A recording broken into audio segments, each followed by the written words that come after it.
Namaste and good evening, friends. My name is Gaurav, and it's my great joy to welcome you all this evening, all of you who are joining us for this class on devotion, your protection in difficult times. So I welcome you all, and we'll have some fun today with this topic. It's a very important topic, as we will see today, but it can also be a very fun thing. And I would like to today bring out the fun aspects of this topic as well. And towards the end, I'd be happy to take some questions. So if during the class, if you think of any questions, you can note it down and you can just type it in the chat. And towards the end, if we have time, I'd be happy to answer them. So let's begin today and just relax ourselves a little bit before we begin, so that we can be in a space where we can enjoy the class today.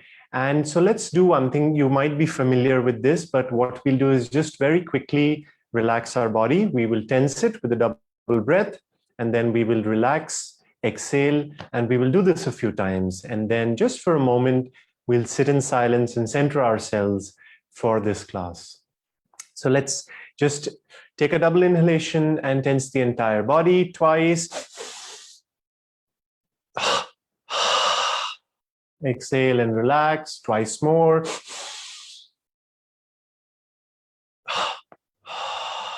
One last time.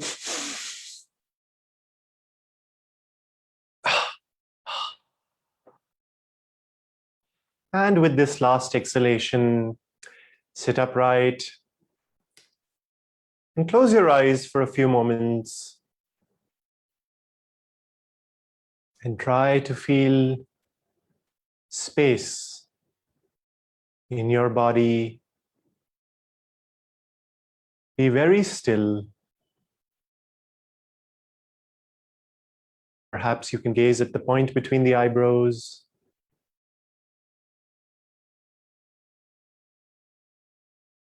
And feel a sense of joy, a sense of radiance filling you at that point.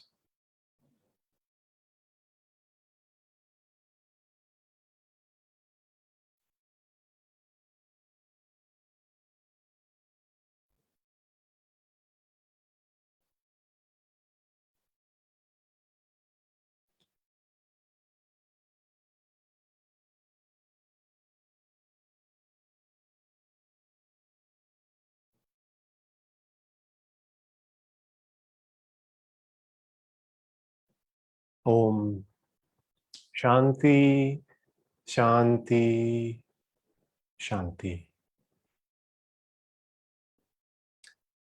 Again, a very warm welcome to all of you, dear friends. My name is Gaurav, and I'm here at our Ananda Center in Delhi in Panchsheel Park. And I will be sharing, this evening, this topic we have before us, devotion, your protection against or in difficult times.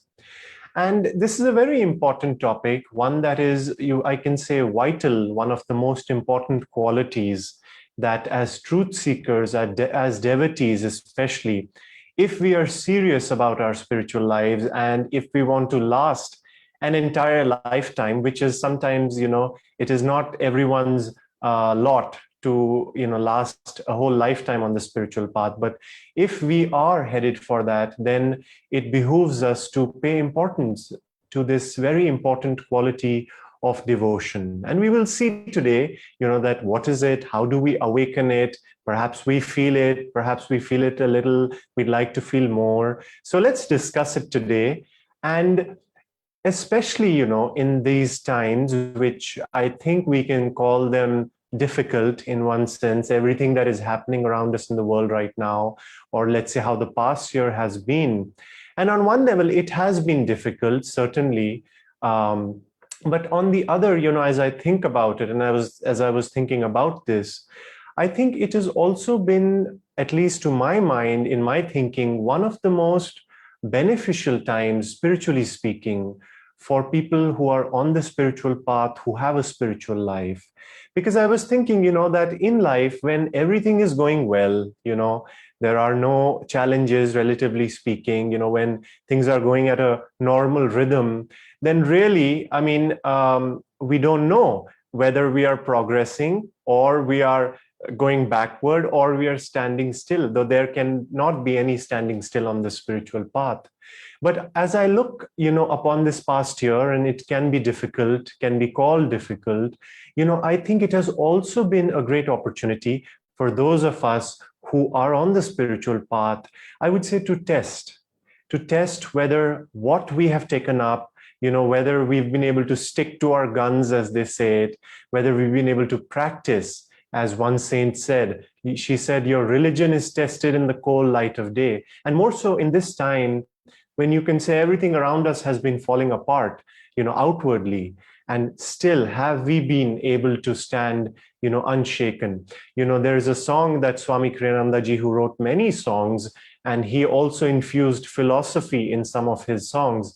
And there is a phrase that I remember in one of his songs, and it says, only tested love is blessed. And the song was about Ram and Sita, and he was talking about the trials they had to go through. And at one point he says, only tested love is blessed.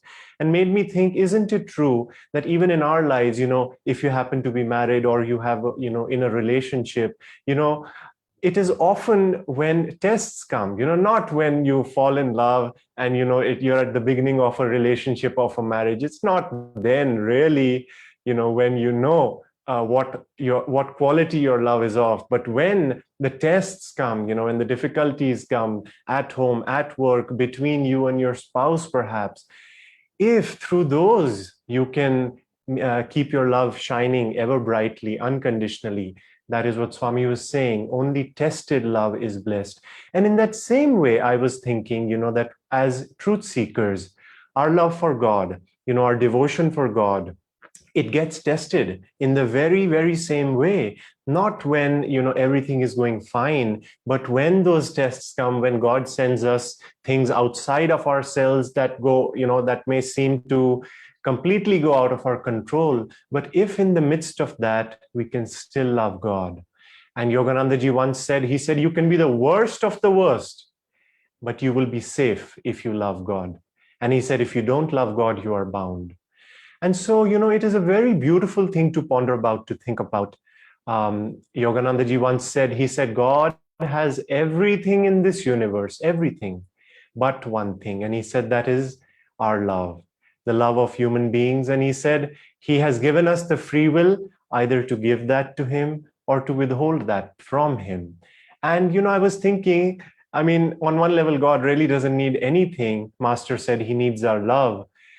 On the other hand, when you think of ourselves from the other point of view as devotees, what is also the one thing that we don't have? On one level, we have everything around us, in the material world to a certain degree, or we've had it, in past lives.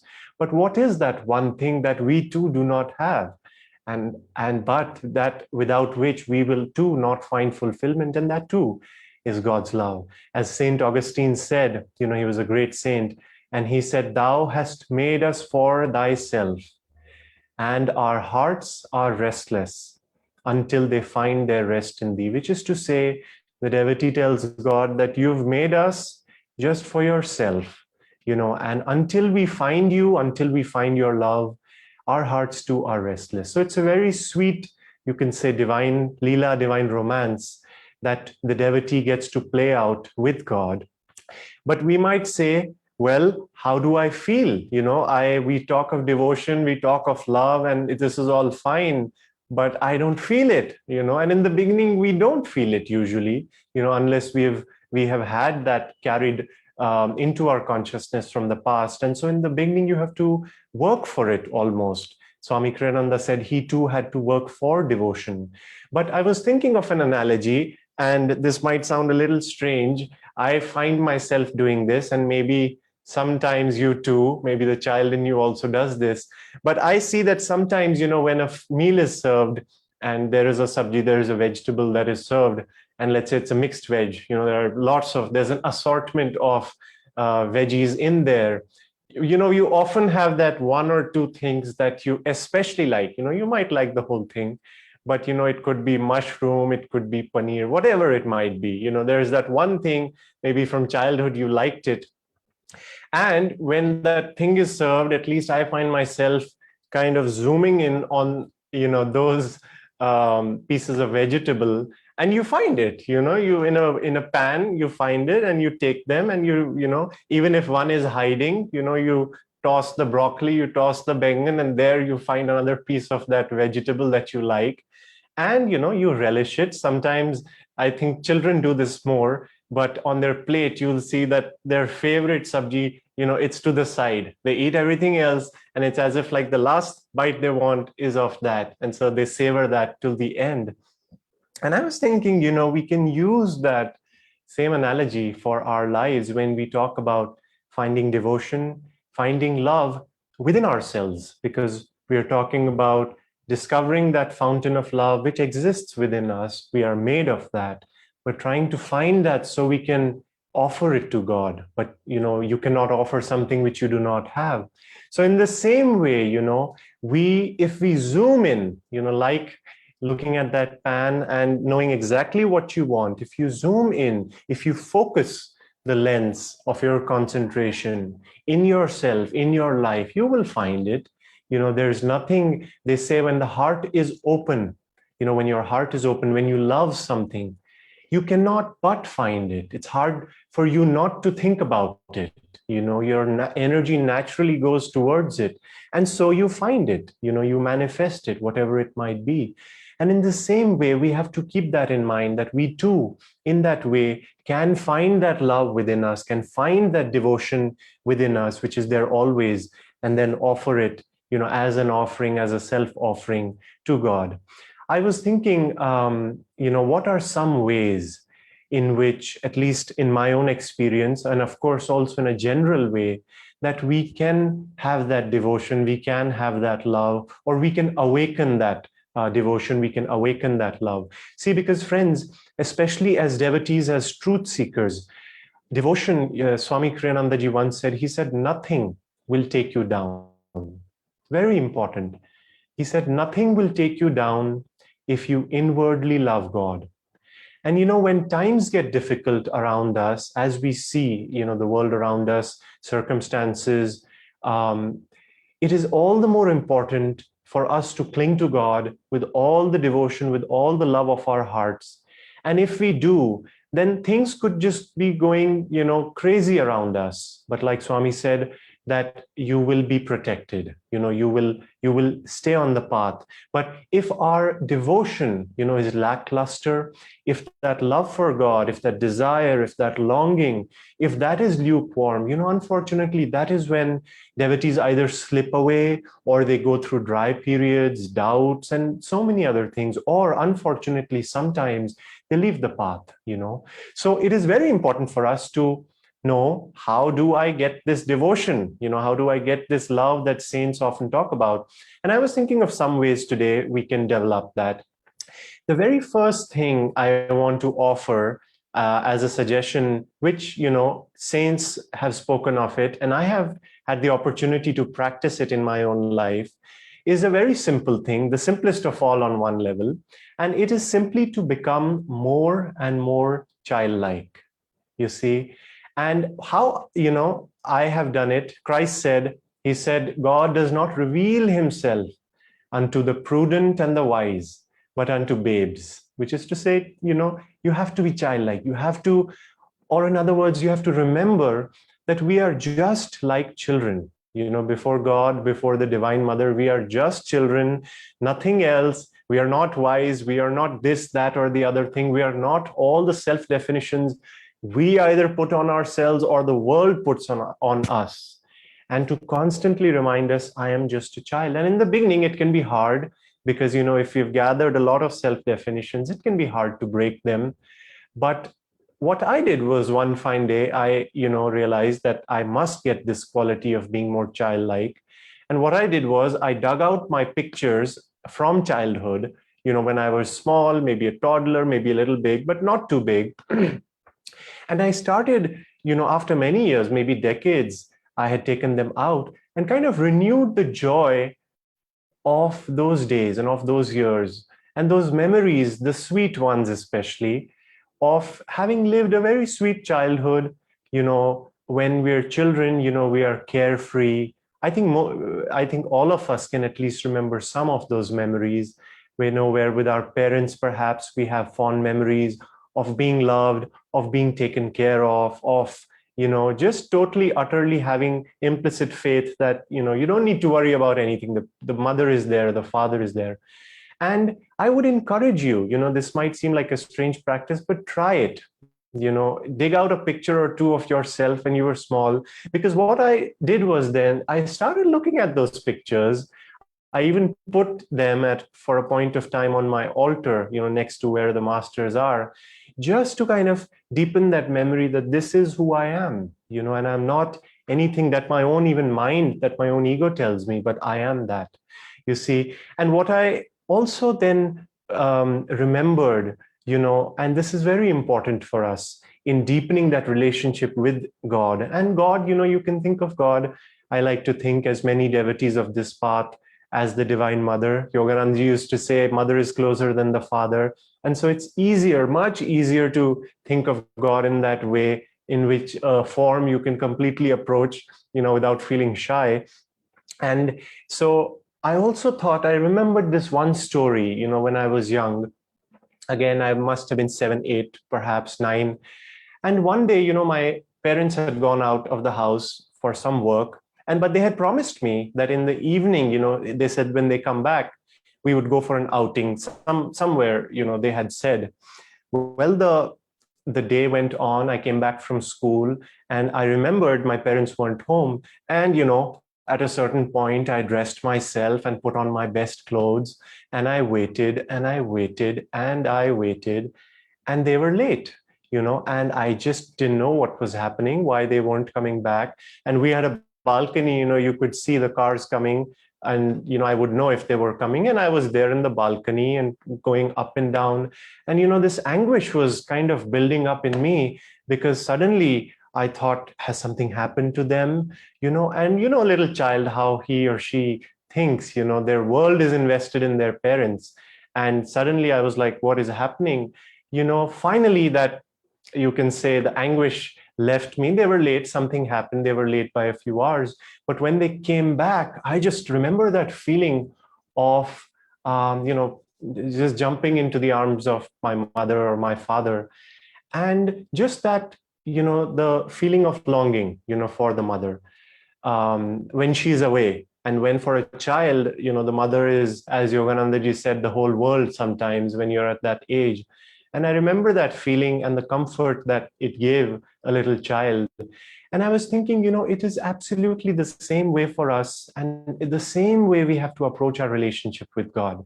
Thou hast made us for thyself, and our hearts are restless until they find their rest in thee, which is to say that we have to have that kind of longing in our heart, where come what may, Divine Mother tries to fool us, as she does sometimes a child. She has work, she'll give him toys and try to, make sure that the child stays busy.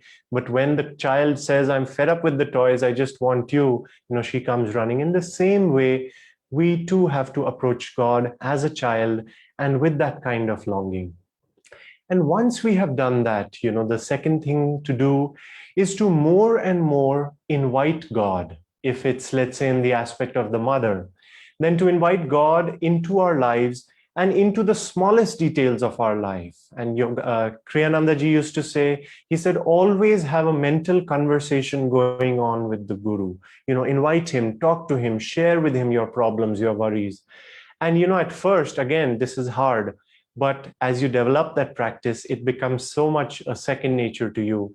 And what I've found, I remembered, if you also remember in the autobiography of a yogi, there are those sweet episodes when Yoganandaji, as a young child, he met Master Mahashaya, the blissful devotee. And just in those few pages, it is so sweet to see how very tiny, you can say almost insignificant requests that Yoganandaji had, were fulfilled by Master Mahashaya praying to Divine Mother. There was that one time when they were in that lecture hall in a university, and Yoganandaji found the lecture to be so boring. but he didn't want to say it. But the saint picked up on it and he said, I see that this doesn't interest you. And he said that I've mentioned it to Divine Mother. She's in full sympathy with us. And she tells us the lights will go out and, they will only come back when we have left the room. And, such a small thing, you can say a everyday mundane matter. And in another, and it did happen like that. They were able to escape and then the lights came back on.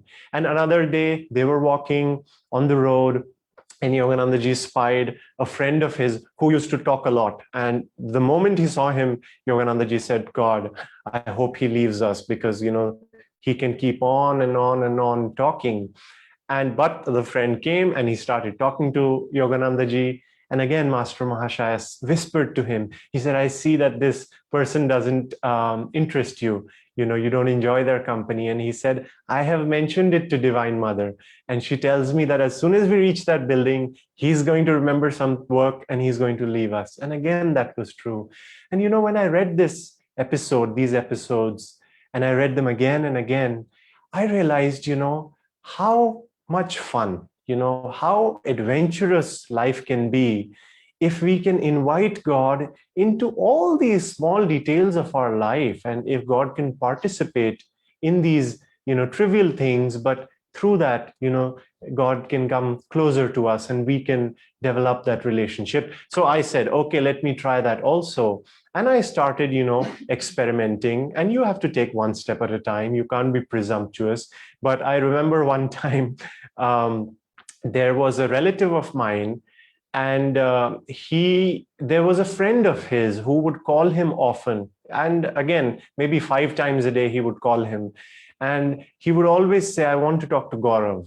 And when I would be around that relative, I would just kind of signal to him, please don't, because I knew that this friend of this relative just wanted essentially to bore me to death. He wanted to talk to me about investments and investing in something. And I had no interest in it whatsoever. And I knew it's going to, he's going to ruin an hour or so of my time. So somehow I managed to get out of it. But one day I was next to this relative, and this person had just called him, an hour ago and said, I really want to talk to, Gaurav.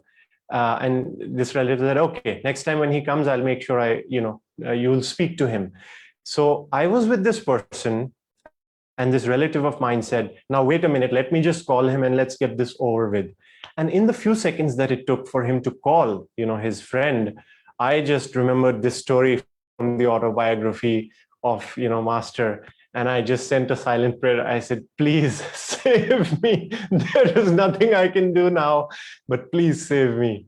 And it was just a miracle, because in that moment, his friend tells him, after these 20 times of asking him, I want to speak to Gaurav, he says, oh no, maybe some other time. And he said, no, he's right in front of me. He said, oh no, it's okay. And I just couldn't believe my ears. I said, that's wonderful. I don't know what happened, and maybe it happens once and it's coincidence. But, when you see these things happening again and again in your life, you just know it's not coincidence. When it happens 10 times or 20 times, that finally Divine Mother is watching out and she has taken a keen interest in our life, and she's here. I remember this one story. Again, this was many years ago, and I had no money at that point, but I had to take a trip out of the country because my US visa was coming up, and I was preparing for the visa, and I knew that in order to get the visa, they asked certain things. And one thing I knew they asked was that, do you have any travel history? Because they want to be sure that if someone's going to the US, they've traveled. So in order to build travel history, I arranged that I would, visit a couple of countries close to India, Singapore and Malaysia. Singapore, we had a center. So I said, maybe I'll go. And so I arranged it with a friend that we would do that. Incidentally, at that time, there were some senior, Ananda Acharyas, Jyotishan Deviji, also visiting Singapore. And I kind of managed to, make our arrangements come together, the dates. But like I said, the financial department was not looking very well. But, I remembered this one saying of Yoganandaji's, and he said that the spiritual path is 25% the devotee's effort, 25% the guru's effort on behalf of the devotee, and 50% the grace of God. So I remembered that and I said, let me put this to the test. So I started preparing for the trip, and I said, whatever money I have, let me put. And one by one, I just saw, and I knew, I prayed. I said, I know I have to do this. I know I don't have the funds to do it, but I said, I have to do it because this will be the way to get to the US.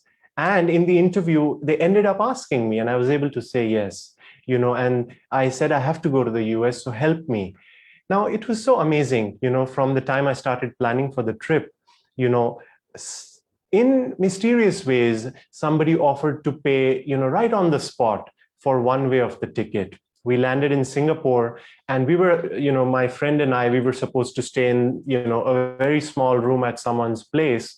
And suddenly we got a call that, oh, the hotel that we have booked, and it was a very nice hotel for the Acharyas, they had booked 2 rooms by mistake. And they said, we are not able to cancel one. And would you guys be able to, come and stay in one so we don't lose the money? So we said, okay, of course, we'll do that. So we did that. And on, these miraculous things happened.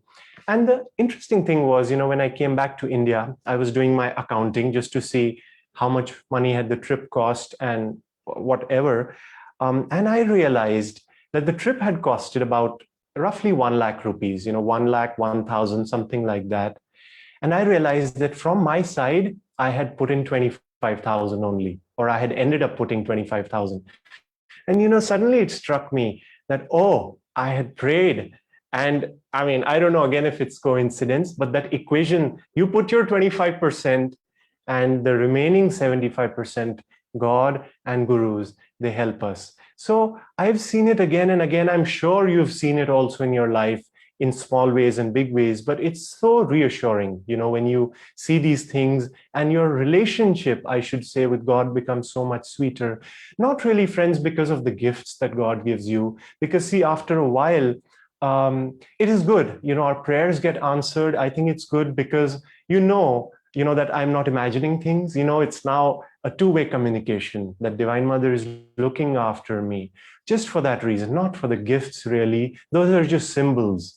But a point comes when you tell God that, I no longer want the gifts also. They're fine. They come, they go.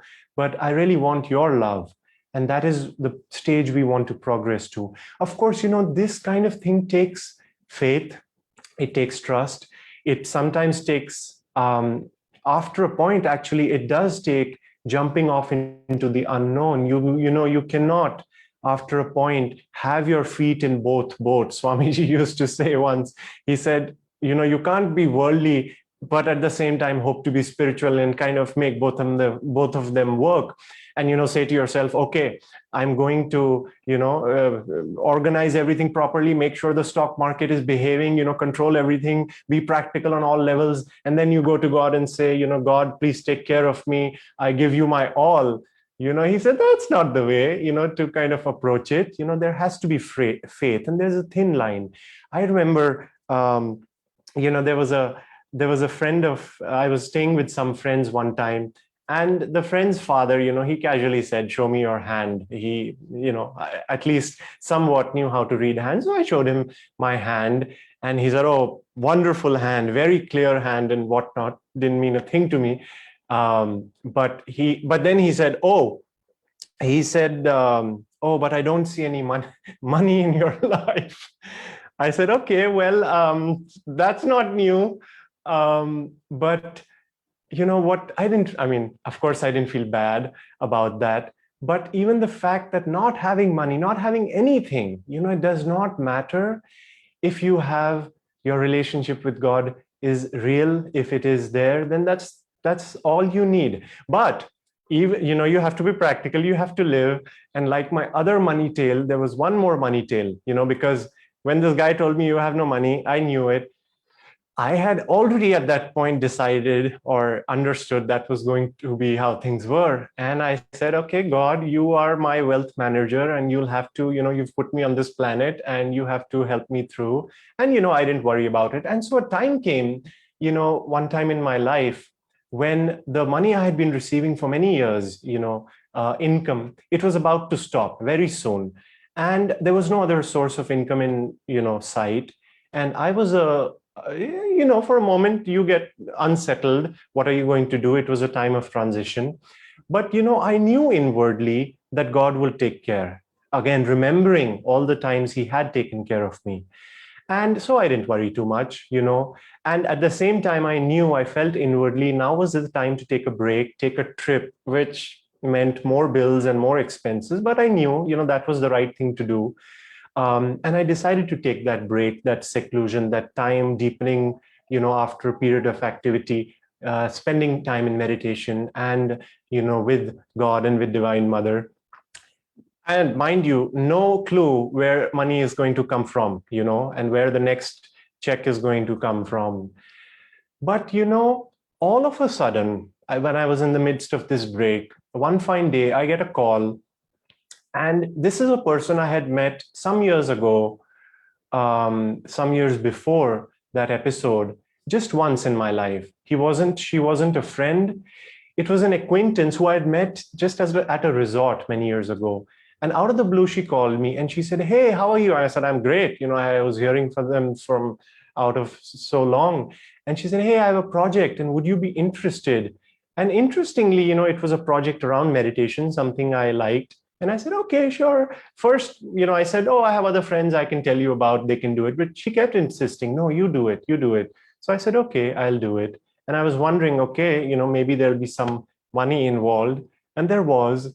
And I asked her, and it was a huge amount. It was a couple of lakhs.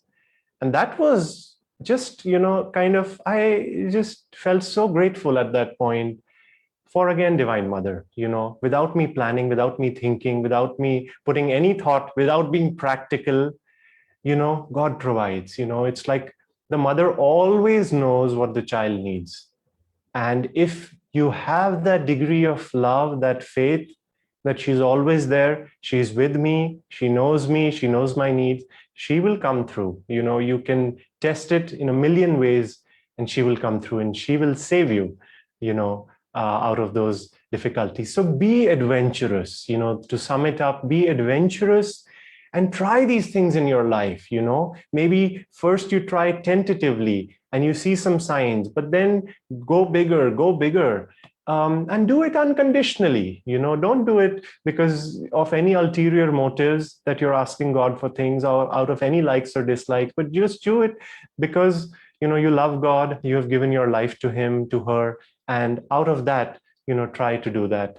The third thing I want to talk about, how to again awaken devotion, is chanting. We know about chanting. I think, we have so many wonderful chants at Ananda, and it's a beautiful tool. Yoganandaji said chanting is half the battle of the spiritual path, which is quite a statement. And so I'd encourage you, if you're already not into chanting, that take up chanting. If you can, buy a harmonium, spend the time chanting, and you can take a phrase. We have so many chants, but even in one chant, you can pick one phrase. I remember a few of them. For example, there is a chant called "Thou art my life, thou art my love, thou art the sweetness which I do seek." And in that, there is a phrase which says, "In the thought by my love brought." And you can just repeat that one line over and over 100 times and just stay with that, till it goes in, that you can draw God near with your love, but you have to bring him in your thought, and when you do, you feel his love. Or, Tvameva Mata cha Pita Tvameva, Tvameva Bandhu cha Sakha Tvameva. We know this chant, Sanskrit chant, we've heard it. But if you play it and not, sometimes I play it, sometimes that's the only chant I play before meditation. And as I sing it, you are the mother, you are the father, you are the friend, you are the brother, you are the wealth of my life, you are everything. And saying it again and again, because it is true, but till you realize that. And as I sing those, I visualize it. Again, like I was saying, visualize yourself in your childhood when your mother, your father were everything to you. And God is that. God is. And this is what we realize, when we have spent some time on the path, that behind the love of the mother, the earthly father, it's always been God. It's always been God. Behind the love of friends, behind the support of friends, it's always been God playing with us, not coming out openly, but helping us, guiding us. In the AY, Yogananda ji said, quotes, "Grateful friends are only the Lord looking after his own in disguise." Grateful friends are only the Lord in disguise, looking after his own. So use chanting in that way. I remember, many years ago, this was when I was myself very new on the path. There was a friend of mine who was also on the path, and he was a strong devotee. He had a very strong sadhana. But, unfortunately, he strayed. And despite having a very strong practice, he decided to leave. I think he left the path. For sure, he left our path. I don't know if he stayed on the spiritual path. But, when he was going, I was helping him pack and for his, departure. And as we were going around the house, the ashram at that time, we came to the meditation room, and he looked, at the harmonium, and he looked at the altar, and he made a very strange remark, which struck me, and it has been with me ever since that day. And he said, "I've done it 1,000 times," which is to say, he said, "I'd done chanting 1,000 times," as if to say, what's the point? I've done it 1,000 times, and God still hasn't come. And I just knew in that moment, I said, he shouldn't have said that, and I knew why he was leaving is, again, for this very same reason we are talking about, that he had allowed his devotion to fail, his devotion to lose his devotion, his love for God. Because for the true devotee, what is 1,000 times? What is 1,000,000 times?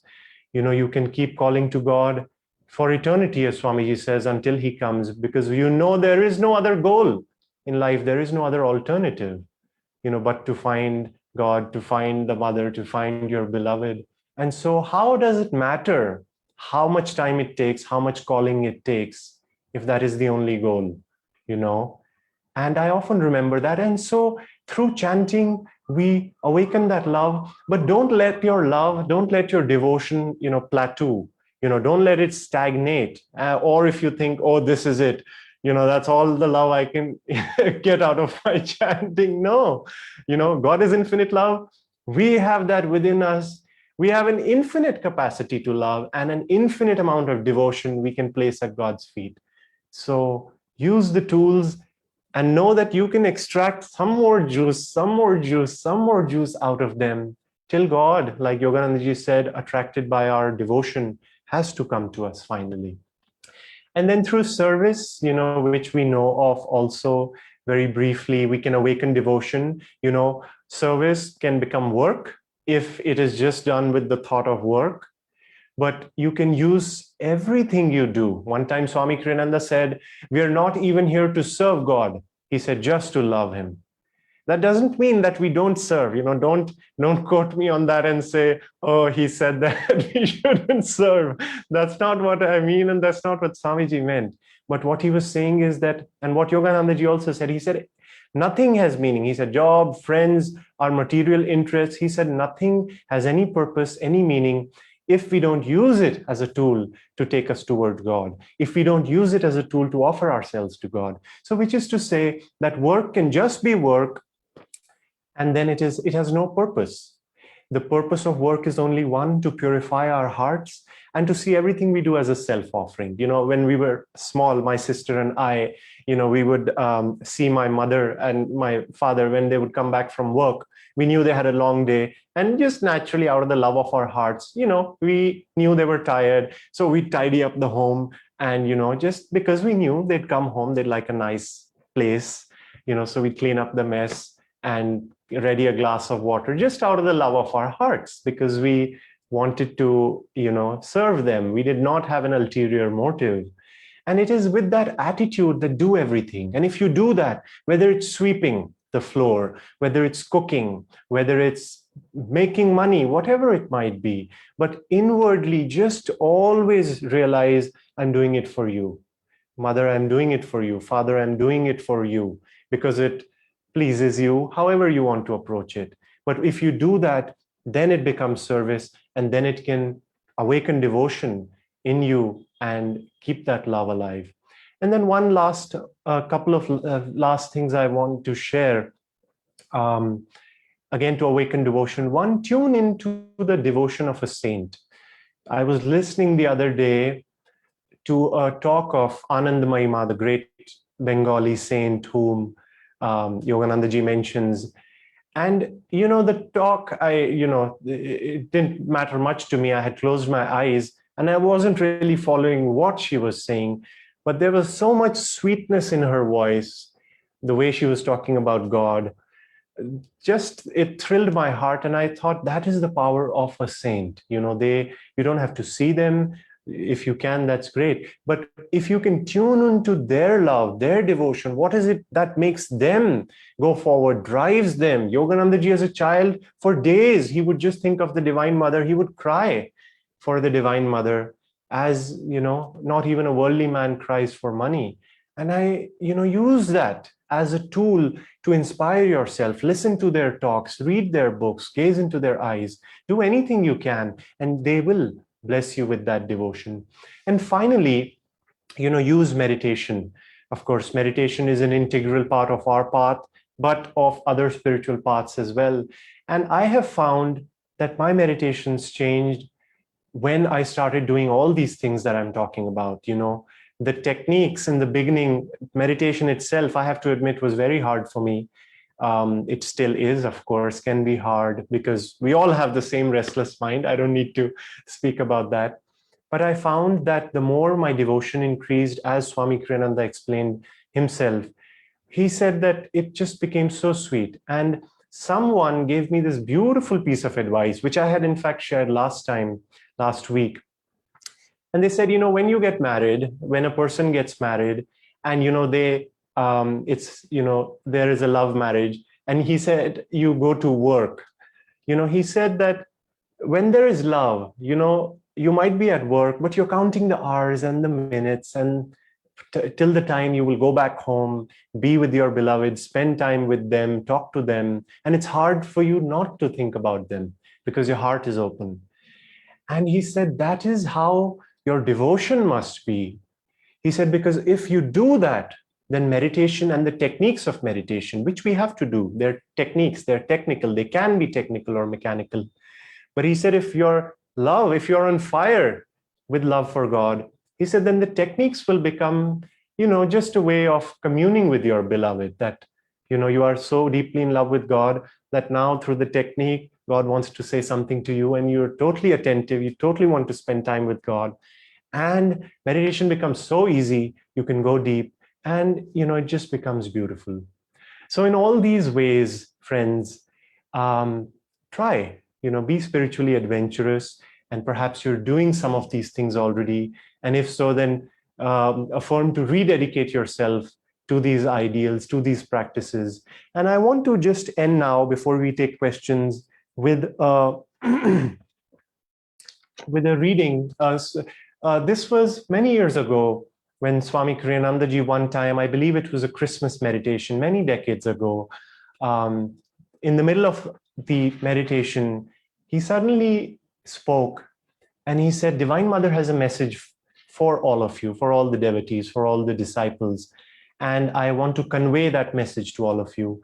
And he spoke these words, and I'll just share an extract of it, but very sweet, how our relationship with God is, and really how God sees us also in that same light. So these are the words of Swamiji from Divine Mother. I am your mother through all eternity. Nothing else matters. You were born to commune with me. For no other reason were you born. Live in my consciousness. Everything else is dust. I know all of your thoughts. Your devotion is very pleasing to me. You are my children. You are all very dear to me. Live more in me. Live in my love. My children, I am always with you. I am just behind your thoughts, just behind your feelings. I am with you every second.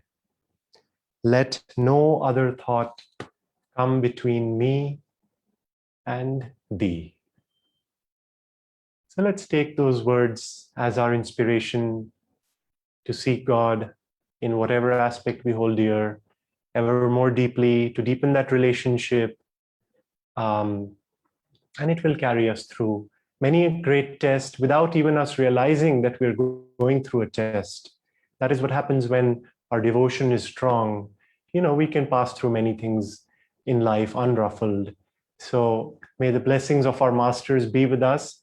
And now, if there are any questions, we can answer them. I can answer them. And if not, I'll just wait for a moment to see if there are any questions.